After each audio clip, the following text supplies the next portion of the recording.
Gonna put on some glasses so I look smart, because I am vastly underqualified to make this video. Trip doesn't like this book either. Hi, my name is Adriana, and today I will be comparing and trashing Brave New World and Ready Player 2. So I have this goal every year where I try to read at least one classic. It can be any genre, any year, but if it's defined in the zeitgeist as a classic, that's kind of what my criteria is. I want to read one book a year in that framework. So for 2020, that book for me was Brave New World. And I had wanted to read Brave New World for a while. I read 1984 probably 3 years ago now, and I really enjoyed it. And after I'd finished reading it, I started looking, kind of into the book, saw that George Orwell had taken a lot of inspiration from Huxley in Brave New World, and it even sent a copy of 1984 to Huxley to, review and read and whatnot. There were no YouTubers to send the art to back then, so gotta do what you can. And there's this letter that Huxley wrote to Orwell that basically just boils down to, I did it better. And so when I read that letter, I was like, well, damn, I definitely gotta go read Brave New World now. Because if this guy really thinks he did the dystopian novel better, and 1984 is something that has so stood the test of time, then yeah, let's go check out Brave New World. And I was very, very disappointed. So like I said, I read this in 2020. It was my last finished read of 2020. I finished it on New Year's Eve. And then when I finished that, I started Ready Player 2 because it was available to borrow in my library. So I jumped right into Ready Player 2 and realized I was actually kind of enjoying it a little bit more than I thought I would. I kind of went into it with low expectations. I had read and enjoyed Ready Player 1, but the writing style kind of threw me off, and sequels are rarely as good as the first one, so I didn't have super high expectations. And then I also realized that my expectations were even lower because I had read Brave New World. And the more I had read, more I got into Ready Player 2 and the more I kept reading, the more similarities I kept seeing between the two books. And I don't know if every dystopian novel is now borrowing from these same tropes that, Brave New World 1984 kind of set up. I don't know. As I keep reading dystopian, I'm gonna have to keep thinking about this and making these relations. But today I want to talk through all those similarities. I want to just trash talk both of these books so that I can eject them from my brain and hopefully never think about them again. So to get started, let's go over the plot of Brave New World. I'm not going to put up a spoiler warning for a book that's 90 years old. So if you don't want to hear spoilers, then this book is 90 years old. You've probably heard the story. So you start out in Brave New World as the director of the embryo plant is giving a tour through the plant to a group of high school boys, I think. And he's going through all of this scientific techno jargon about how they make and develop embryos for their society. And this feels like it goes on forever. This feels like the bulk of the book, and it's just straight exposition for pages and pages and pages. And it's so boring and so convoluted and so much just random made up technical jargon. So in the description, they're talking about the caste system that this future society has developed. They have castes alpha, which is the top. These are the cream of the crop, all the way down to epsilons, which get deprived of oxygen in the artificial womb and just come out deformed and weird, and they do all of the shitty work for society. And then there's alpha, beta, gamma, delta, epsilon, all in between, the whole gambit of a caste system. he goes through, you know, that's how once they get fertilized and are the growing fetus child thing, they get conditioned in their sleep to become perfect consumers and members of society. And then they're out in the yard, I guess, where all the children are playing. And then all of a sudden, he's just talking about, yeah, children are doing their thing, children are playing. And the toddlers are playing sex games. What? So when I got to that part about, I knew that Brave New World was supposed to be about this kind of freewheeling, you know, everybody belongs to everybody, there's no marriage, it's just all everybody having sex with everybody. But I was under the impression that this was adults, not toddlers, like small children. And I can understand wanting to be shocking or like wanting to make a point about where our society is leading us to. And I think Huxley does make some good points about consumerism, which I'll get into a little bit later. But if you have to make your point by like making toddlers have sex, I think you need to rethink your argument. I don't think your argument is all that great. But again, I'll get into that a little bit later. That's not my only gripe with this book. Move on, like the tour is done. We're in the locker room where this gal whose job it is to vaccinate all the embryos is talking with one of her gal pals, and she's getting made fun of because she keeps going out with the same guy over and over and over again. And the lady's like, oh, you gotta try out everybody. You can't just be like hanging out with the same dude. That's boring. And so she's like, okay, well, this other guy, Bernard, who's not the guy who she's been hanging out with, Sad Boy Bernard is how he'll be referred to. Sad Boy Bernard invited me to go to New Mexico, to the Indian reservation, and go check out another style of living. And she's like, that sounds super dope. Sad Boy Bernard is kind of weird, but you know, should be just a fun, cool trip. So she tells Sad Boy Bernard that she's gonna go to this New Mexico trip with him. He gets all excited. He gets in his little helicopter and he goes over to his friend's house. Don't remember the friend's name, but he's basically big, burly, smart guy. So Sad Boy Bernard and big, burly, smart guy just basically sit there and talk about how they don't belong in their cast and that they're so sad even though their life is like freaking perfect. So Sad Boy Bernard and Lenina, did I say her name right? I don't know, doesn't matter. Sad Boy Bernard and Lenina go to the Indian reservation in New Mexico, and they end up meeting a gal who had gotten abandoned there by the director from the first part with all the exposition. Remember the director was going around leading all the boys around? So it turns out he had gone to New Mexico and brought this random chick with him, and then she got lost one day and he just left her. Whatever, I guess he said they tried looking for her, who knows? But he just left her there. Turns out the chick he left was pregnant, which is a big no-no. They don't make babies with their parts. They only make babies through the embryo plant. So Linda is the name of the gal that got abandoned. So Lenina is the young one that went with Sad Boy. Linda is the one that got left there like 20 years ago or something. So they meet Linda and her son, John, who've been living with the Indians and doing their thing.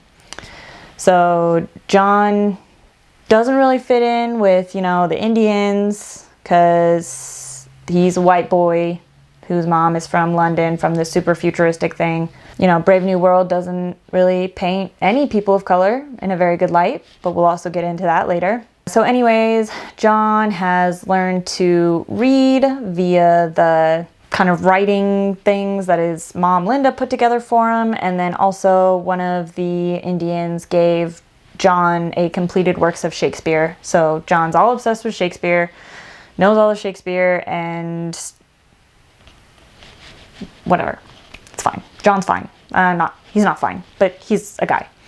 So sad boy Bernard decides he wants to bring Linda and John back to London with him and Lenina when they're done with their trip and get them out of the Indian reservation. And the people back in London agree. So when they bring John and Linda back to London, and John's like a big freaking hit because he's young and weird and everybody wants to come meet John.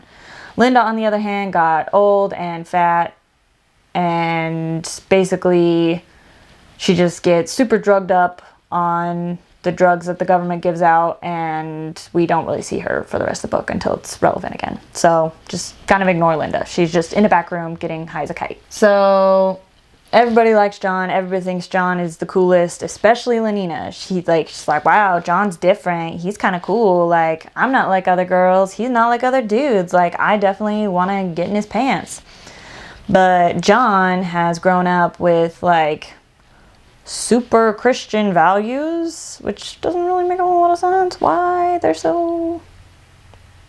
whatever. Doesn't matter. But anyways, John, super simpy virgin. So he's really into Lenina, but he thinks his feelings are bad.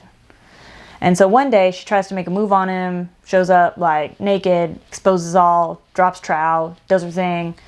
And John is not into it. In fact, he gets so not into it, and he's so into her that he decides to hit her and verbally abuse her.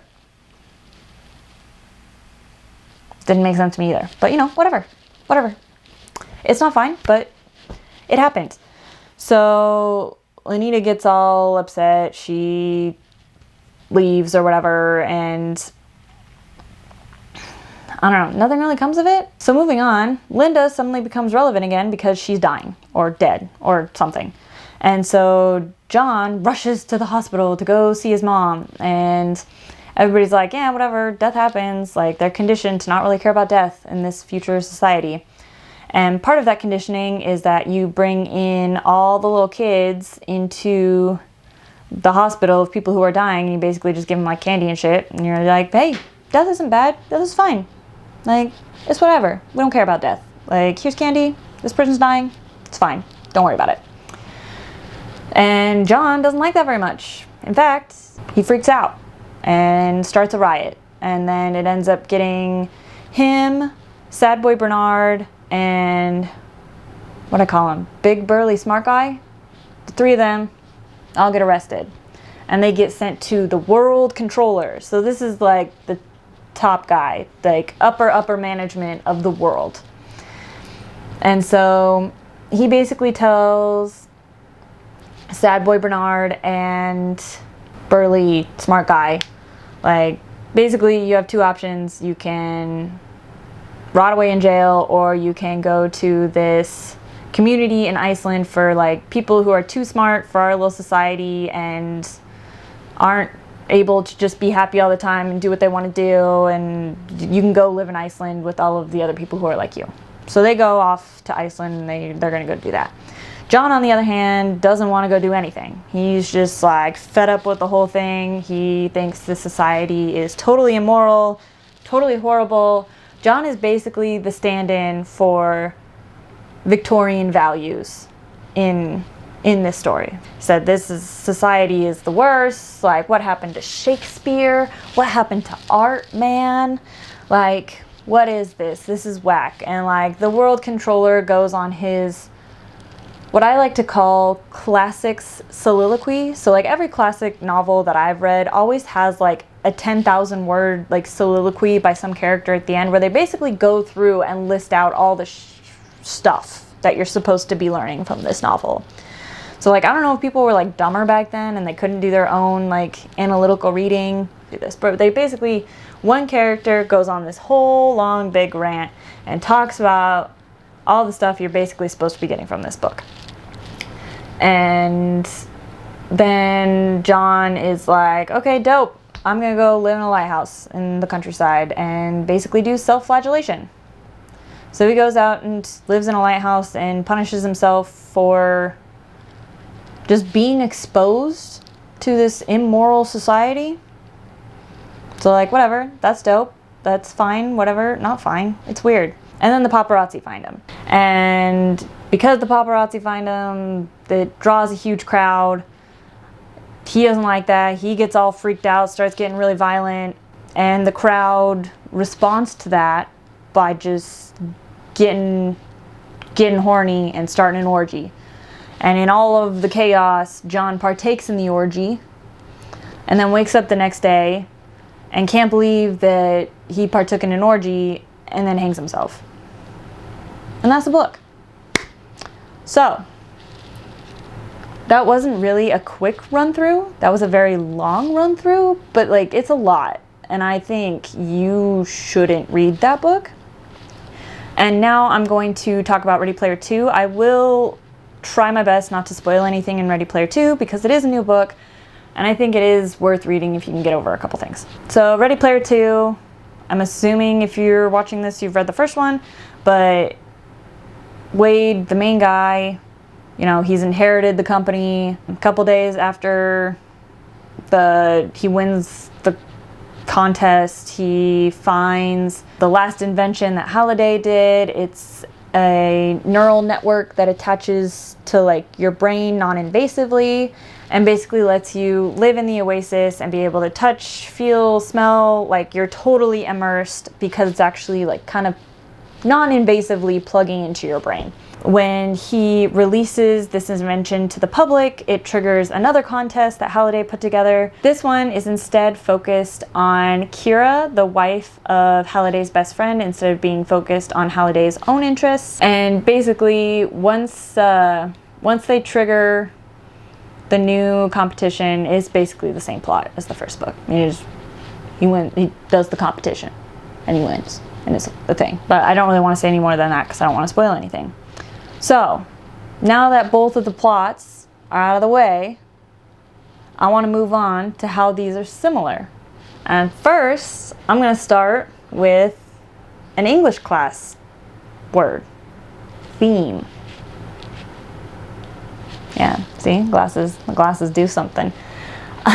So, I mean, surface level, these are both utopian, dystopian novels where there is a perfect society, but there's a lot of underlying tension. You know, in Brave New World, 99.9% of people are happy within this society. There's a couple outliers like Sad Boy Bernard and Lenina and Burley's smart guy that kind of get upset with certain parts or just don't feel like they always fit in. And then in Ready Player 2, obviously the real world is a mess, but everybody is super happy in the oasis. So kind of the theme that kind of connects these two together is the use of technology to really influence and affect society as a whole. So within Brave New World, he uses this theme to kind of show the dangers of rampant consumerism. In Ready Player 2, it's a little more gray, I suppose. It's a little more linked to like modern day issues as far as privacy and how your data can be, you know, used against you. How much data is it safe to have out there? But again, it all draws back to how technology interacts with society and how technology can be used to control individuals as well as society as a whole. So that's probably the smartest thing I'm going to come up with this whole video. The second thing I want to talk about is whiny, simpy, sad boy main characters. I'm really glad that I'm moving on. I've moved on to a book where the main character is a woman. I don't really want to read about whiny, sad boy simps for a hot minute. So of course, in both novels, we have our main whiny, sad boy simp. You know, in Brave New World, it's Sad Boy Bernard. In Ready Player 2, it's Wade, the main character. He's a sad boy simp. But there's also like a secondary, like angry simp. In Brave New World, that's John. He's the angry simp. He's the one that, you know, smacks Lenina. It's obviously not okay. And I'm not going to talk about it too much for Ready Player 2 because I don't want to spoil anything. But, you know, there's characterization. There's some similar characters going on. And then I think kind of This one's more abstract, for sure, but I think both authors have interesting things to say about society as a whole. Like, I think in Brave New World, I think Huxley really does have some interesting things to say about consumerism and capitalism and the way we operate as a society and where it could potentially be going. And then same thing with Klein in Ready Player 2. I think he does have some really interesting things to say about privacy and data and how much we involve ourselves in these worlds of social media and video games and these parasocial relationships that we're forming with people online. And I think again, some really interesting things to say and comments about society, but both of these books have things about them that ruin everything about the message that the author is trying to convey for me. In Brave New World, it's I guess I already kind of touched on it, toddler sex. I don't even want to talk about it anymore. That itself, that was like 30 pages in, and like that already kind of ruined the book for me. The other thing, obviously, this book was written in the 30s. There's a lot of, misogyny. We don't really hear or talk about any female alphas. Lenina is treated as basically just a sex object. She's always described as pneumatic, which I guess is just like a 30s word for thick. All of the women are described by their body. None of them have anything really particularly interesting to say or do. And then, of course, also being written in the 30s, just rampant racism. Again, we never hear about anyone in the alpha caste that is of color. And I think, from what I'm remembering, like really the only people of color I really remember reading about is like one Gamma, so not even like, it's Alpha Beta Gamma, like the third caste down, who was described as like caramel color, so kind of a lighter skinned something, I don't know, doesn't really say, who worked as a guard for the Indian reservation. And I guess of course the people living on the Indian reservation are painted pretty poorly with no regard to Native American culture in that area. Then Huxley doesn't really give a shit about Native American culture. It's pretty obvious to see. And then besides the people on the reservation and the guard at the reservation, the Gamma, there is a scene where I think Lenina and John, go to what's called a feely, and it's basically porno theaters, and it has like a thing where you can kind of like the ONI headset from Ready Player 2, but you can basically like sit in this chair and like feel all the stuff that's happening on the porno in the theater. And the plot of the porno is basically a dark-skinned, I think he's either a Delta or an Epsilon, but he is specifically described as like dark skin, stealing away a white lady, and then a bunch of white alphas come in to save the white lady. And I'm just like, how are people still reading this book? Like, how is this okay? It's so bad. Like, there's so many better books out there that I think have better things to say about the state of society. And I'm now going to make it a mission of mine to find them and recommend them to you so you never have to read Brave New World. And then, so that's most of my gripes, I would say, with Brave New World. I'll probably think of something else.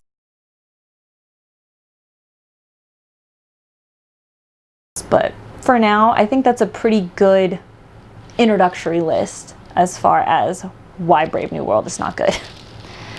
And then in Ready Player One, again, I think Klein does have some interesting things to say, but the writing style is so cringy. And, Wade makes all of these comments kind of offhand about how racism doesn't exist anymore, and transphobia and homophobia and prejudice just doesn't really exist anymore because you can like inhabit the bodies of people who are different than you and like share their experiences because you can experience things as a different body using this brain headset thing. And like, he does so many things to try to come off as like so woke. And this book is written in the first person, and there does end up being a reason for it at the end, but that's part of the reason I didn't really like his whole wokeness, because he spends like a good part of the book like being a super creep and like spying on people and like just utterly obliterating any sort of line of like decency and privacy, and it's not okay. Like, he is abusing his powers as head of this company. Like, it's really not good. I think just that juxtaposition of he's trying to be so woke and yet he can't recognize just common decency of not spying on private conversations and like invading the privacy of people's homes. Like, that's insane. That's insane.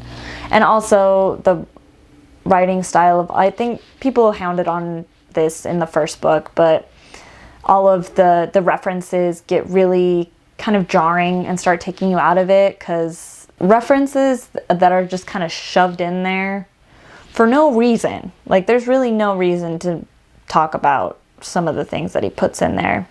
There's not a lot of payoff for a lot of them. All right, so this video is probably long enough because I have reached the max recording time on my camera, and I am feeling a little bit better. I think I've kind of aired out a lot of the dirty laundry that I had about these two books. And like I said, while I think they're both trash, honestly, I don't really think I can recommend you reading Brave New World.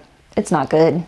I don't like it. If you can kind of get over all the references and kind of the weird wokeness / weird behavior in Ready Player 2, it is kind of like an interesting popcorn story almost. And if you enjoyed the first one, you'll probably like the second one. And it was fine. I'd give it like 2.5 stars. Brave New World, it's like,